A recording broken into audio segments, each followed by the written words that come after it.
Hello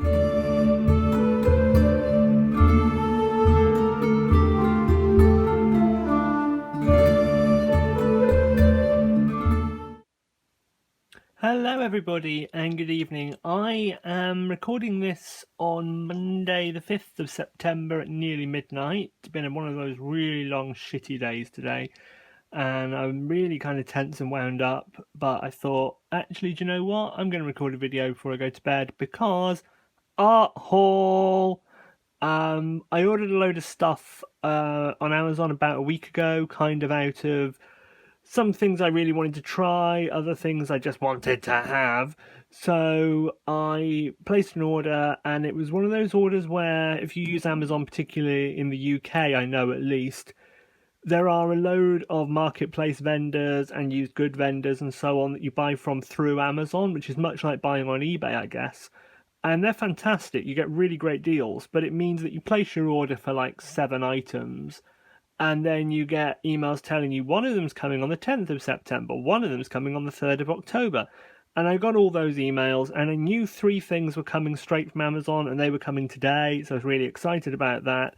And I got into work this morning, and I was a bit late because I've been to the doctor's, and I got there, and there was a parcel waiting for me, which was indeed those items. And then sorry, no, it wasn't actually. It was actually stuff that was delivered at the weekend that was some of the stuff that I'd ordered from marketplace vendors.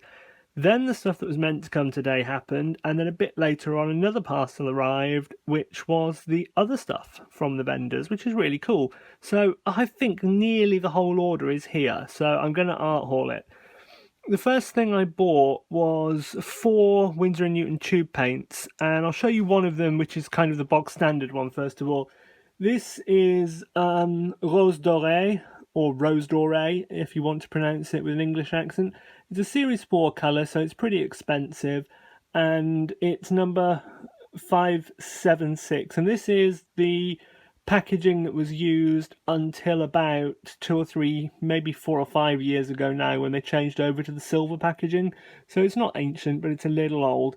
I've been intrigued by this colour for a little while, and actually while I talk about it, I just want to grab my sketchbook because I have a relevant note in there that may answer the question that I've got in my head already.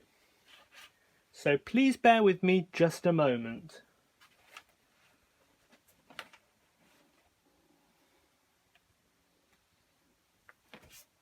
I actually put my sketchbook where I could reach it, and then I forgot that I'd done it. Absolute professionalism with the Spin Doctor. I'm just checking because I want to look up the pigments that are in this, because I wanted to find out if I already had one of them, because I didn't think I had it, which is why I bought this paint, because I don't really buy convenience mixes so much. No, I think I was right the first time that I don't actually have the component parts. No, I don't, so I couldn't have mixed this one by hand. But back to the story. Rose Doré translates from the French as Doré is of gold, so it's the pink of gold, the goldish pink, the yellowish pink. And looking at the other names, Crap Lac Rose Doré in German, Crap is the madder plant, and Lac is lake pigments. So this is the madder lake of gold pink in German. And I did some research, and indeed it did used to, in the Dark Ages, be made by taking the madder plant, or alizarin. Alizarin, so that people know, alizarin is the extract of madder. So when one buys genuine rose madder and genuine alizarin crimson and looks at them side by side, they're very similar. The difference is that madder, rose madder genuine, contains other pigments as well as alizarin, so it always looks a little different. And permanent alizarin crimson and permanent rose madder are totally different synthetics that don't fade, but genuine alizarin is extracted from rose madder. Now, what they would have done is taken a rose madder dye. Now, it wouldn't necessarily be alizarin, it could have been one of the other dyes that comes out of the madder plant, and reacted it with something like aluminium or calcium to precipitate a colour. That is to say, it makes it come out of solution as a very finely divided powder, and those types of pigments are called lakes. you will know Scarlet Lake, Crimson Lake, and so on. They often have aluminium in them or calcium. They tend to be slightly granulating, but not always too much. And that's what this originally would have been. It would have been a yellowish pink from the madder plant, so it was a lake pigment originally. Now, this version reinvented by Winsor & Newton is not a lake pigment. It's not even granulating. It's actually quite a nice transparent staining colour. It contains, because the tubes had the recipes on in those days, I wish Winsor & Newton would do this again, because they only put the pigment numbers now, and it was good when they put the whole names. Now, PY19 here is a typo. I've checked it on their website. It should be PV19, which is quinacridone or quinacridone violet, as it's more commonly known. And then arylamide yellow, pigment yellow 97, which is, diarylamide yellow FGL is the precise name of that. So you could mix it yourself if you have those colours. I think pigment yellow 97 is used in some of the Daler and Rowney watercolours, because most of those seem to be dye-based. So you might be able to find it there and mix it with PV19, which is quinacridone rose, quinacridone violet, or one of the quinacridone violets, which we'll come to in a moment, or permanent rose from most manufacturers. So you could mix them. I will show you what it looks like painted out in a moment and from the tube. But I want to show you the other colours first. Now, the other three that I bought were all limited edition colours. There's been 2 limited edition sets in the last few years. There was the Twilight set and the Desert set, each of which was 6 colours, and I had a look at all of them. I was going to buy all of them, but it's really expensive, because with them being limited edition, they didn't sell for like £5, £6, £7. They all sold for nearly £10 a tube. Most places are on low stock now, so they're selling them for £10, £15, £20 a tube. So I don't know what £10 is at the moment, maybe $15. So pretty expensive for a 5mm tube. So I had a look and I found 3 that really intrigued me: a red, a greeny blue, and a purple. So I'll go through those. I can't remember which one's a Twilight and which one's a Desert, but you know, figure that out for yourselves. First one is this one, which is quinacridone violet. Now, this is a source of a bit of confusion, because quinacridone violet is PV19, many people will say. There's actually 3 or 4 quinacridone violets. Okay, this is one of the things with the colour index, which is the index that gives pigments numbers like PV19.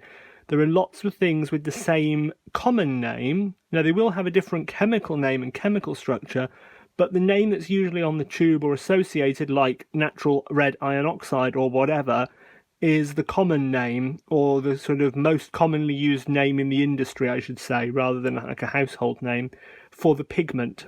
Now, that doesn't necessarily reflect the paint that the pigment gets used in. So this paint here, which is quinacridone violet, actually uses pigment PV55, which is called quinacridone purple. That's the name of it. Now, it's supposedly a better paint, a better pigment than PV19 in terms of stability, but the colour is, and this is according to the colour index, much more similar to pigment violet 23, which is dioxazine violet, or Winsor violet, as Winsor & Newton sell it. So I'll show you a comparison of those in just a moment. The next one was Sanguine Red. Gorgeous colour, actually, and that uses a really odd pigment. It uses pigment red 187, which is permanent pink FL, and hardly any paints use this, so I'm guessing that in their limited edition they have bought some really odd obscure pigments to use, because otherwise they're just going to be run-of-the-mill paints. That's kind of how I see it. And the one that's the most unusual is this one, Aqua Green. Now, Aqua Green is a gorgeous colour, but it has no pigment information on the back. Now, Winsor & Newton do this with a few colours. They do it with 479 permanent carmine, because the pigments that are in permanent carmine are not in the colour index. So there's no way that they could give the numbers and the names, because they're not listed anywhere. There is probably somewhere a list of what's actually in it, but Winsor & Newton kind of avoided the question when I asked them. So it might be a dye that they've had made, it might be a mixture that they want to kind of protect as a trade secret. Who knows? I might do, if people are interested, some analysis and try and figure out what it is, because I can probably do that, but I can't really be bothered. I just want to enjoy using it. So let's have a look at how they actually look. This is how they are neat from the tube. So Rose Doré down in this corner. Let's see if we can get a bit of focus down there. It's just a really nice, slightly warm pink. Aqua Green is almost black here. Sanguine Red has got a definite blue tinge to it, and Quinn Violet, just a dark violet. Again, like dioxazine violet, really is the best way I can describe it. Now, in my studio, I have 3 systems in place for swatching colours. I have, in my sketchbook, which you've all seen, I swatch colours for transparency, so I have a black line under them, and I mix them with 2 common things. So, for example, for a purple, I'd mix it with a warm yellow and a cool yellow to see what kind of neutrals I can get.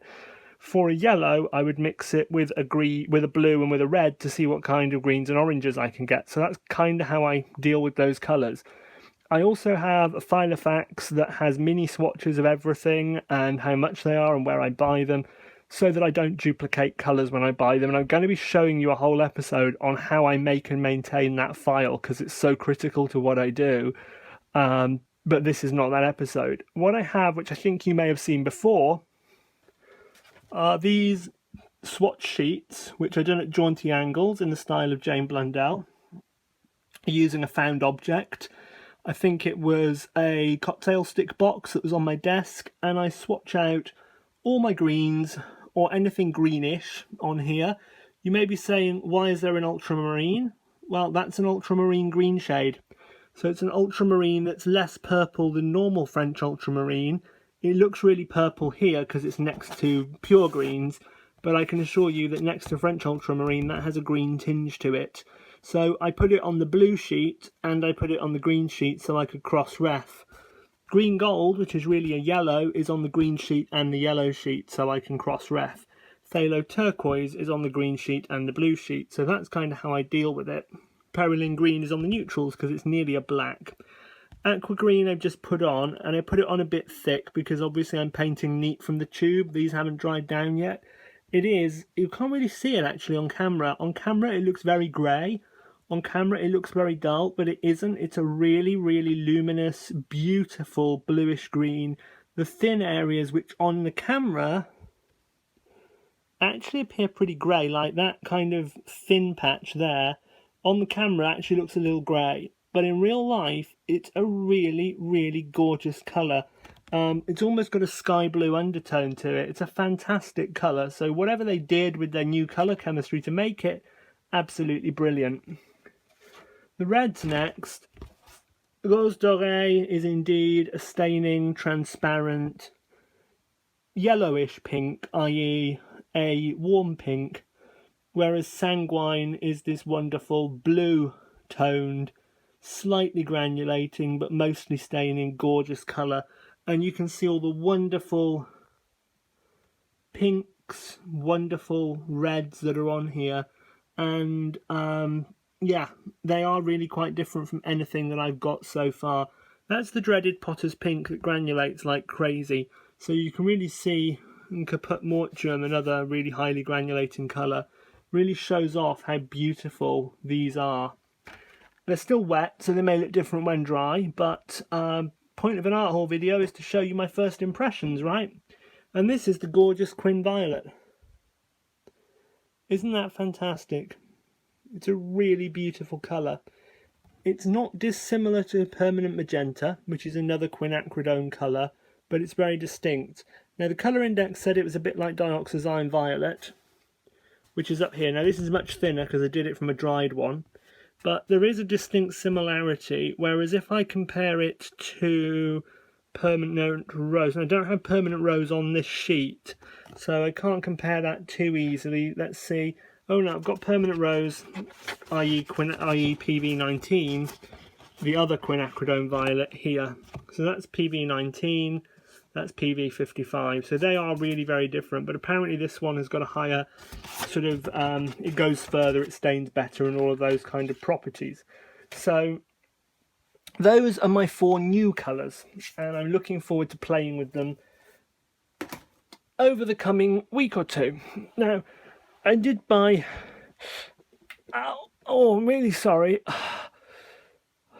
I've had really serious lower back pain today. I take some pretty hefty medication to deal with it, and it's just reaching bedtime now, which is where the daytime drug wears off, and I've got to take the nighttime one. So sweating like crazy because of the pain, but just moving and sitting down then was really quite bad. I wanted to buy some Winsor & Newton large pans because I wanted to try them out, but more than anything I wanted to save some money. So just to explain, for those who are perhaps not au fait, these are half pans. If we had one double the width, that would be a full pan. And if you go in the iCards now, you can watch my video on the differences between pans and tubes and so on, just in case you don't use them. So half pan, full pan, and I'm now going to show you what is called a large pan. Now, a large pan from Winsor & Newton is not in a little plastic tray like a half pan or a full pan. It's actually in its own porcelain tray. So I bought 3 of these. This is the French Ultramarine. There's 16 grams of paint in there, which is just amazing. Isn't that fantastic? And I'll just show you in comparison a half pan for the size. Now, it's easy to see them and think, whoa, that's massive. But when you look at the actual amount of paint in it, obviously that doesn't cover the whole area. So when you look at how much paint there is, there's probably I think there's probably about 12 times the surface area as one of these, but this block is thinner, so it's maybe equivalent to 6 to 8 of those. I think they said it was something like 4 large pans, so I would expect it to be 8 half pans in size, but I'm not really kind of wallet watching on this. I don't really care if it's a little bit not quite as cheap as that, because it's still bloody cheap. Now, when I bought these, I got them on a really good discount, and I will link to them in the description below. I'll try and find the same discount if I can, but these sell each for about £20 roughly in the UK. To give you a comparison, French Ultramarine in a half pan is about £6, a full pan is about £13-14, so to be paying 20 to get 4 times more paint than a £13 pan is amazing value. So I'm going to open this, and you can open it with me, because that's what we do here. I let you open the art haul with me because it makes it more fun, and you can comment and you can tell me what you think, and you can order them and try them yourselves and tell me what you think. And if you struggle as much as with the packaging as I do, you can tell me you think. I heard a wonderful quote the other day, and it is so true, which is that middle age is the age at which when you can no longer get the packaging off of a new toothbrush. And it is absolutely true. Toothbrushes now bewilder me. So I finally got in. Let's see what we get. So it is a gorgeous porcelain palette. I really like that. Now that's going to be reusable. So there's an investment quality in here. So to be paying 20 quid, I think they're 30 normally. So to be paying 20, so you'd be paying double the price of a full pan for like 4 times the paint. That porcelain palette is fantastic. So let's have a look at it from all sides. It's really beautiful. It's got the Winsor & Newton logo, and it's got a belly band around it with the AP non-toxic information. French Ultramarine Permanent A Series 2. 16 grams of paint, which is 0.54 US fluid ounces. I believe EU and UK fluid ounces are a little different, but I couldn't tell you which one's like higher or lower. But just for people in the EU and the UK, bear in mind that that is not our version of a fluid ounce. So taking that belly band off, it is slightly adhesive in places, but it comes off really easily. You've got this wonderful solid block. Now it has no labelling on it, so I'm going to have to label it. The paint inside it is slightly flexible. I've managed to bend up that corner. and it is most definitely an extruded block. It's not poured paint, you can see the lines on it where it was extruded, baked and cut, and I would say it's about half the depth of a normal half pan, unless it goes mysteriously deep. Now, it's about half the depth of a normal half pan, so if we were to cut it in half, that would be 6 half pans in sort of surface area. So I believe that it does contain what they say it contains, and it is just a wonderful slab to have. I also bought burnt sienna because I use ultramarine and burnt sienna so much, and I will be labelling these properly because pretty important. But the reason I'm going to just open this one, I won't bother opening the third one. I just wanted to open it because I wanted to show you one of their features. Now, I know from Winsor & Newton, and if I can find it, I'll put it in the video description, you can actually buy a palette for these that takes 5, I believe, of these in a beautiful wooden palette with a brush holder. So that if there's 5 colours you use all the time with large brushes, or use all the time and don't use large brushes, you just want to get them in a more economical way by buying them effectively in bulk, these could be put into a palette and used that way. I won't be doing that, but this was burnt sienna, which is Permanence AA series 1, and again 16 grams, and it's got all of the usual information on the side like transparency and everything else.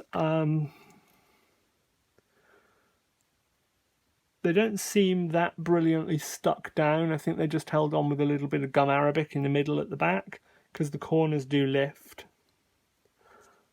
You can lift the bottom up here. I'm just trying to see whether the... Okay, so the palette underneath is actually completely smooth. So that's great, because it means that if I want to refill it with something else later or just use it as a mixing palette, it hasn't got ridges or anything. So what's really cool about these is they are totally stackable. And they wobble a bit, but they are advertised as stackable. And what's nice is the bottom of this one doesn't touch the paint in this one, which is really cool. And doing that just reminded me of an advert in the 1980s for dentures that was on the TV in the UK, where the person took a denture and a thing that was meant to represent the top of the mouth and put the denture fixative on and put them together, and they made that kind of noise. Don't know why my brain did that. These are clearly made not mass produced too much, because they are not a perfect fit. These palettes look a little bit different, so I think it's fair to say that they're probably, whilst not quite handmade, they're certainly not massively mass produced. I think I'm going to open the third one actually, which is yellow ochre, because again, get through so much yellow ochre.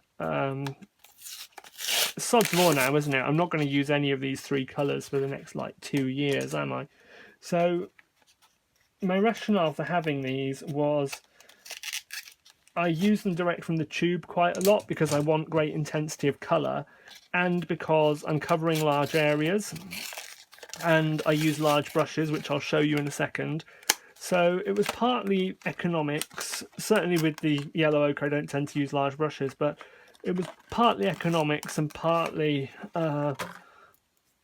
and there's the yellow ochre out of its awful packaging. I'd say the packaging is not that easy to get off of these awful things, but having those plus these, now I've gained 3 free mix. Okay, so that one wasn't glued down very well. It is a circle of gum arabic on the back, and then this is nice and smooth and it just pops in. So I can just re-wet that gum arabic, stick it back down, and they stack up. So how lovely is it that I can unobtrusively, in the background in my studio, just have a little stack of these that I wheel out. And just to compare them with some of my more common brush sizes, this is a 1-inch 1-stroke. Lets me use a dark colour so you can see. French Ultramarine 1-inch 1-stroke, so it will fit widthways. It will fit that way beautifully, so that's nice. I use some weird mops and things which will fit brilliantly in it too, as will fan blenders. And one of my more common, I know it's a really cheap dirty old brush, but this is a 2-inch Daler and Rowney gold Taklon Skyflow brush, which I really like because it doesn't hold too much water and it's got quite good control.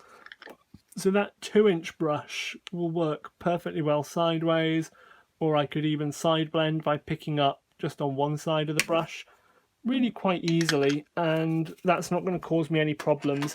Because one of the issues filling a larger brush from a pan is that you tend to dip one side then dip the other, so you get an uneven covering. My largest brush it's actually really a blender. It's a 3-inch, yeah, 3-inch goat blender from Royal and Langnickel. And these are really soft white goat, and what I use them for, I don't know what other people use them for, but I hold them like this and I dust over paint to blend colours and soften out edges when I'm doing large work, and they're lovely and soft, but you can paint with them. They don't quite fit, so I think the limit's probably 2.5 inches. In terms of that direction, but diagonally might fit. So I think 2.5 inches is probably your limit, but there's no problem with small brushes. You know, small brushes are going to work perfectly well.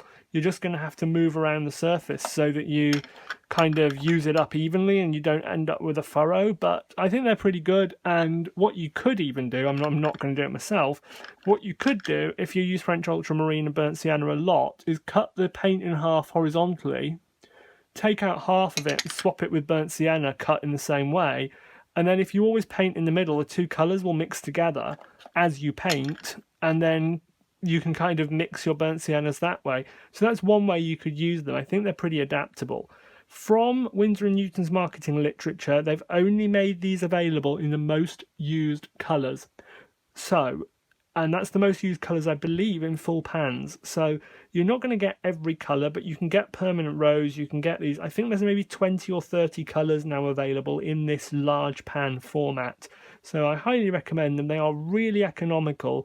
And keep an eye out on places like Amazon or in the US, Jerry's Artarama or whoever, because you might get a really good deal on them when they do paint sales. And that's always a good time to stock up on those core colours that you always use and you know you're going to get through regardless of what happens. So I can't recommend more strongly getting these if you use a few colours, and I don't think any of us use maybe more than 4 or 5 on this scale, so that it would actually be worth having them. And at the end of the day, if you do stop using that paint, you can always lift the paint block out, wrap it in cling film, just use the palette, and then if you ever decide you need it, you can stick it back in with some gum arabic. So either way, I think they're actually pretty useful. Obviously they don't have lids, but you can stack them, and I would probably, because I don't really care so much, is I just put a piece of paper over the top one, keep the dust off. I'm not too precious. My studio palettes like this one sit out in my studio come wind or shine. I never, come hell or high water was the phrase I was looking for, that, you know, it stays out all the time. I just let it dry itself out overnight and then I re-wet it the next day. I don't really have any problems with dust in this room in particular, and I don't really have any issues with mold, touch wood, or insects or anything else.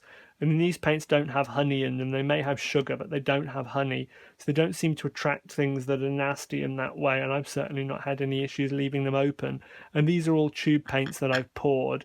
My half pans all live in pallets kind of over there somewhere, and I really only use my half pans when I'm outside. I don't use them inside because I like the freedom I have by using tubes.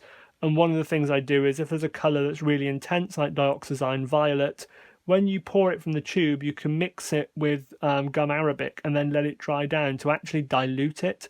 So you can actually kind of semi-customize, and you can mix different tube colours together and customize as well. So it's one of the advantages of tubes, is that you've got that freedom. But for those core colours you use day in, day out, I think these are great value, and I will definitely be buying them again. So here endeth my little art haul. Thank you very much, and good evening.